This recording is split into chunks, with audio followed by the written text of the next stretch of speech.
Greetings, Code Monkeys, and welcome back to Superhero Month. Ant-Man. Who decided that this movie was gonna get made?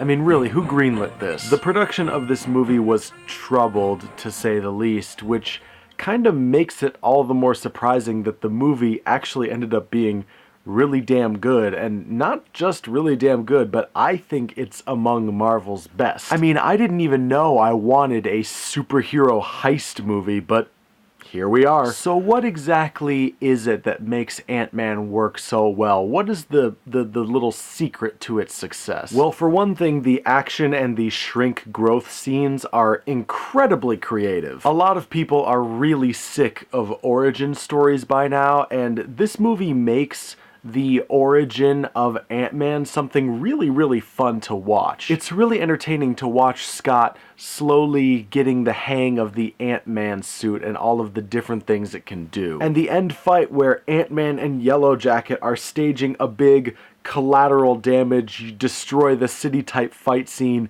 that just happens to be taking place on a children's toy train table.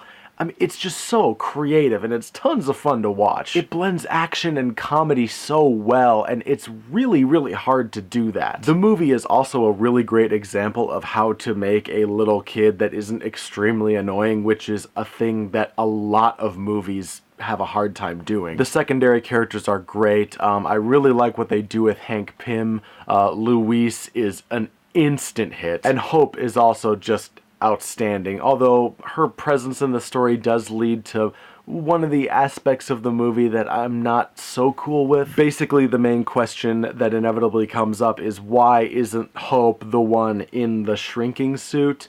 And the movie is aware that this question is going to come up, and it has these sort of very understandable character-based reasons for why Hank Pym does not want to put his daughter Hope in the suit, and you're actually meant to think that it's unfair that Hope isn't the one who gets to do this. And the movie kind of jokes a little bit at the expense of Marvel regarding the whole thing about how all of their movies are male-led. And the jokes are welcome, but it does come off a little awkward at times because, yeah, this is still a problem that is continually unsolved. So hanging the lampshade as often as this movie does can come off a little tacky sometimes. But back to that original question of what is it that makes the movie work as well as it does? And to me, the answer to that question is not terribly complicated. The main character is just really great. Scott Lang is, to me, sort of a more likable Tony Stark in a lot of ways. Clearly a smart guy, but way more down to earth, way nicer, still snarky, but not so much of a dick about it. And as opposed to being kind of a self-centered jerk, he's a fairly humble guy who just wants to be a positive force in his daughter's life. He's made mistakes, sure, but unlike Tony Stark, who more or less makes the same mistakes over and over again, Scott actually demonstrates the capacity to learn from his mistakes. He's very pragmatic, a work smart, not hard kind of guy, and he's not above humiliating himself or putting his own personal beliefs aside in order to help the people that he cares about. He's self-sacrificing as opposed to Tony, who is more self-destructive, except for that whole bit at the end of the first Avengers movie, I suppose. And at the end of the movie, he doesn't hesitate to basically commit suicide in order to save his daughter. Like, when it becomes clear to him what he's going to have to do in order to save his daughter's life, there's not even a moment where he needs to, like, steel himself or kind of psych himself up for it or be like, okay, gotta do this. No, there's no hesitation. He just immediately does it, because of course he would. His supersuited exploits are motivated fundamentally by a desire to make a positive difference with his life and help other people, as opposed to Tony Stark, who's motivated largely by his own ego and sense of paranoia. You guys, I think I might hate Tony Stark. But that's really what this movie comes down to for me. It's got a fantastic main character. Paul Rudd creates a really likable and sympathetic Scott.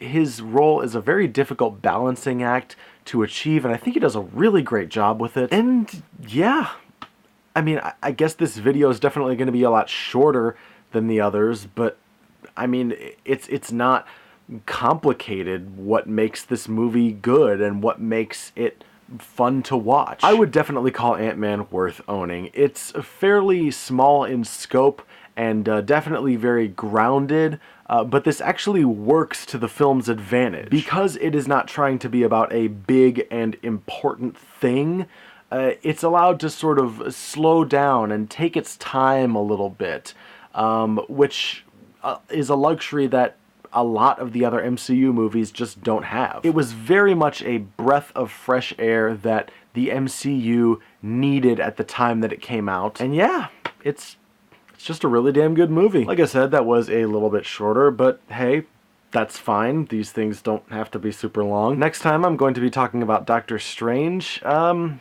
not sure what I'm gonna wear, actually. I've been trying to do sort of a color coordination thing.